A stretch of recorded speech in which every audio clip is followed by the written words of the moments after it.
Bismillahirrahmanirrahim. Assalamualaikum warahmatullahi wabarakatuh. Perkenalkan, nama saya Roni Satriawan.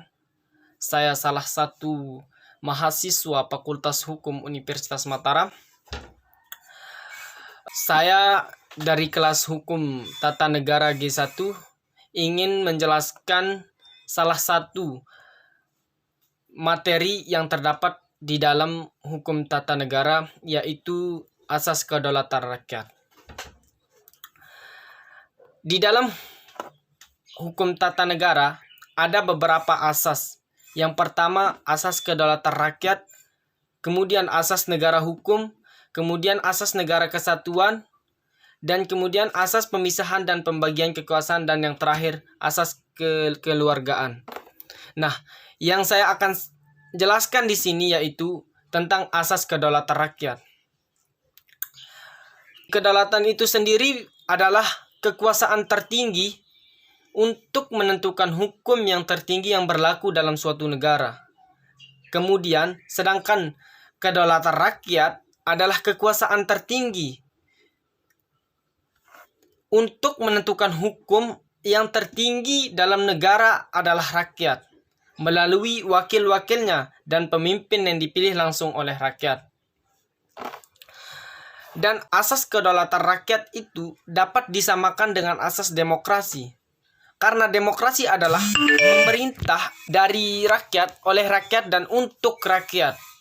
Pemimpin dan wakil rakyat dipilih dari rakyat, oleh rakyat untuk melaksanakan kesejahteraan dan amanat dan aspirasi rakyat. Dasar hukum pra-amandemen Undang-Undang Dasar 1945, yaitu pasal 1 ayat 2 Undang-Undang Dasar 1945, kedaulatan berada di tangan rakyat dan dilaksanakan sepenuhnya oleh Majelis Permusyawaratan Rakyat. Kemudian rumusan kedaulatan rakyat tersebut membawa konsekuensi adanya supremasi MPR. Rumusan tersebut juga implikasinya hukum yang menempatkan MPR sebagai lembaga tertinggi di negara ini. Kemudian implikasi bidang ketatanegaraan pra-amandemen Undang-Undang Dasar 1945 itu adalah menempatkan MPR sebagai lembaga tertinggi negara. MPR memilih presiden, MPR yang mendistribusikan kekuasaan kepada lembaga tinggi negara lain. Presiden menerima mandat dari MPR. Kekuasaan membentuk undang-undang ada di tangan presiden. Pasal 5 ayat 1 Undang-Undang 1945. Kekuasaan yang besar pada presiden. DPR tidak sepenuhnya mengemban dan menyalurkan aspirasi rakyat karena adanya mayoritas tunggal. Kemudian yang terakhir, ide prapol tidak bisa berkembang. Kemudian dasar hukum pasca amandemen Undang-Undang Dasar 1945, pasal 1 ayat 2 Undang-Undang Dasar Republik Indonesia 1945, kedaulatan berada di tangan rakyat dan dilaksanakan menurut Undang-Undang Dasar. Pasal tersebut mengandung makna supremasi konstitusi atau supremasi hukum. Semua kehidupan berbangsa, bernegara, dan bermasyarakat harus berdasarkan konstitusi. Karena supremasi konstitusi ada kehidupan kenegaraan harus berdasarkan konstitusi, maka konstitusi harus dikawal agar tidak dilanggar. Kalau ada pelanggaran konstitusi, maka lembaga yang bertindak untuk menegakkan pelanggaran tersebut adalah Mahkamah Konstitusi. Kemudian implikasi ketatanegaraan pasca amandemen Undang-Undang Dasar 1945, yaitu supremasi konstitusi adalah hukum. Kemudian kekuasaan perundang-undang ada pada DPR pasal 20. Dibentuk Mahkamah Konstitusi sebagai pengawal konstitusi, MPR bukan lagi lembaga tertinggi negara. Kekuasaan presiden dibatasi, kekuasaan dan kewenangan DPR menjadi bertambah. Presiden dapat diimpeachment dalam masa jabatannya oleh DPR, MPR, dan MK. Pembentukan DPD sebagai perwakilan daerah, penghapusan DPA, kemudian dibentuk Dewan Pertimbangan Presiden. Pembentukan Komisi Yudisi atau pembentukan komisi yudisial untuk mengusulkan hakim agung dan pengawasan kekuasaan kehakiman. Banyak dibentuk lembaga negara bantu. Beberapa kewenangan presiden yang harus ada pertimbangan DPR. Gerasi rehabilitas perlu pertimbangan MA, abolisi dan amnesti perlu pertimbangan DPR.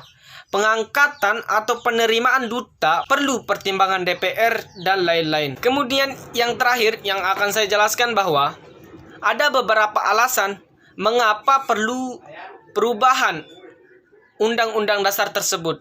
Yang pertama, sifat sementara.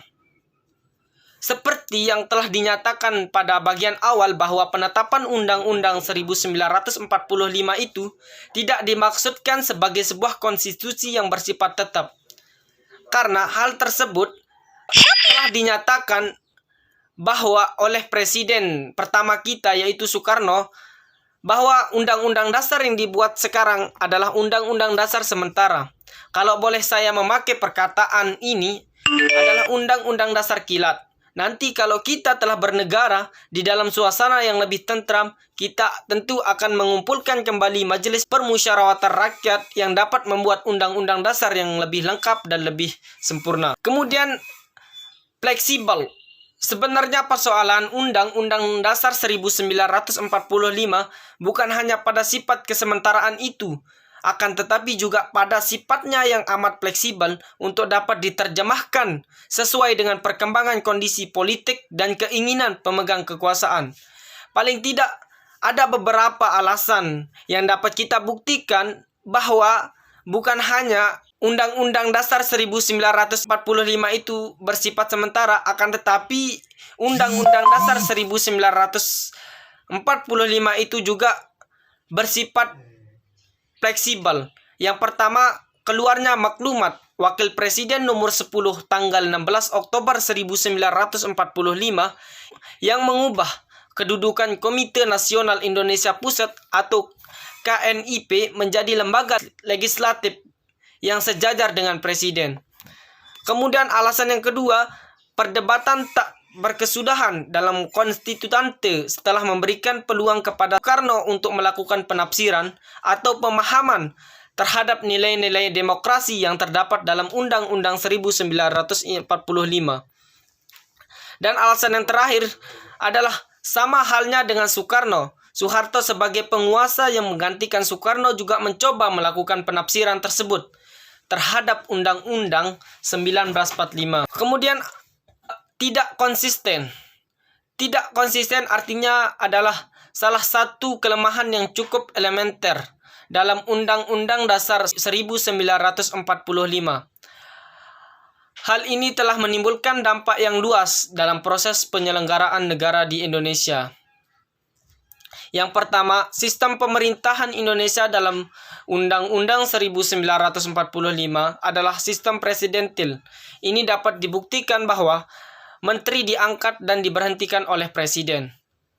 Tetapi dengan adanya ketentuan bahwa presiden bertanggung jawab kepada MPR, membuktikan bahwa model sistem parlementer juga dianut oleh Undang-Undang 1945. Kemudian yang kedua, tidak konsisten dalam menentukan bentuk kedaulatan. Dalam Undang-Undang 1945, ada bentuk kedaulatan yaitu kedaulatan rakyat, kedaulatan hukum, dan kedaulatan negara. Barangkali kedaulatan rakyat dengan kedaulatan hukum dapat saling melengkapi, tetapi kedaulatan negara menjadi tidak sejalan dengan kedaulatan rakyat dan kedaulatan hukum. Di samping itu, amandemen pertama juga mengurangi kecenderungan Undang-Undang Dasar 1945 yang eksekutif happy. Ini dilakukan dengan dan yang terakhir, implikasi perubahan. Mungkin hanya ini pemahaman saya terhadap materi tentang asas kedaulatan. Mungkin apabila ada kekurangan atau tambahan dari teman-teman bisa ditambahkan melalui komentar di bawah ini. Wabillahi taufiq wal hidayah. Wassalamualaikum warahmatullahi wabarakatuh.